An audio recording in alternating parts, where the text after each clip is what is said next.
I was talking with a family member this past weekend, and they sounded very down and very sad. And I asked what was wrong. And she was describing to me that she was just so disheartened and sad by all the tragedy and the news and what was happening in the world. She could not find a way to pull herself out of it. And I said to her, I really do understand where you're coming from. It's been hard for so many people, but you have to get off the couch, one, and then you have to turn off the news. And at first she just recoiled and said, no, I can't turn off the news. And I said, yes, you can, trust me. And so sure enough, she did, and a few days later she called and she says, you're right, I had to turn off the news. I'm at least handling things a little bit better now. How did you know that? Well, my name is Kimberly Faith, and I am on a quest to help women learn how they have far more power than they think they do.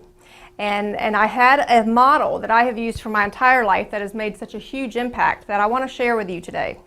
And I want to show you why she had to turn off the news.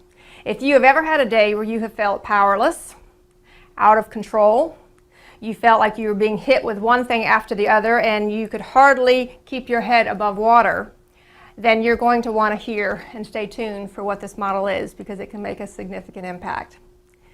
See, Einstein once said is that you can never solve problems at the same level of thinking that created them.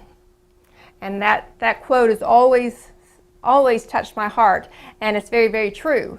Because what I want to show you is that we have 3 levels of thinking available to us, but most of us only use 1, maybe 2. And this is where the power lies. So I want you to think about the first level of thinking, the events level of thinking. Events level of thinking is a little bit like dots on a graph. It seems random. It seems like you're just being hit left and right. You can't see how any of it fits together because it's all you can do to get from one event to the next event to the next event. And trust me, I understand that. After having just gotten back from a vacation that was very, very intense with my husband, that we rode a Harley all the way across country, I was exhausted by the time I got back. We get back. Our 100-year-old mother-in-law had some things going on. We were hit with that.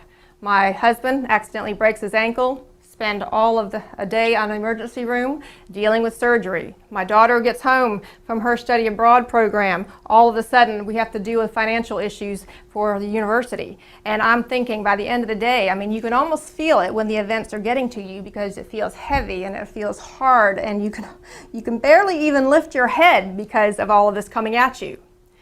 Well, that's a very powerless place to be. And I'm going to show you the fact that we have another level of thinking available to us.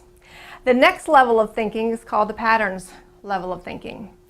We actually are pretty good at that. If we can pause for a moment and not be so sucked into what the events are, we're able to lift our eyes and we see, this is how we connect the dots on a graph. That I'm not going to overreact to this particular issue because I know it happens every Friday. Or even my girlfriends and I will joke with each other how that you always seem a little bit more sensitive to life around that monthly cycle for us girls, right?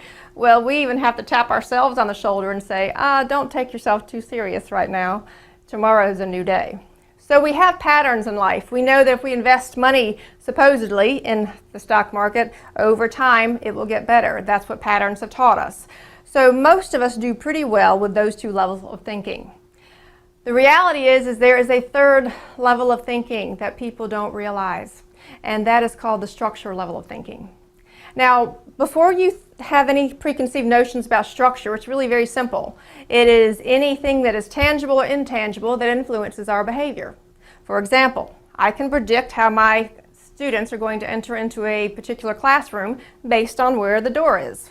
Most of my students will enter the room by the door. Some might try to go through the wall, but for the most part, they will go through the door. All kinds of structures in our life. Now, how does this tie back to what we talked about with the news? Well, the news media has become a significant structure that is impacting our behavior. And if we allow ourselves to be sucked into that, because see, remember my family member, she didn't understand why she was depressed.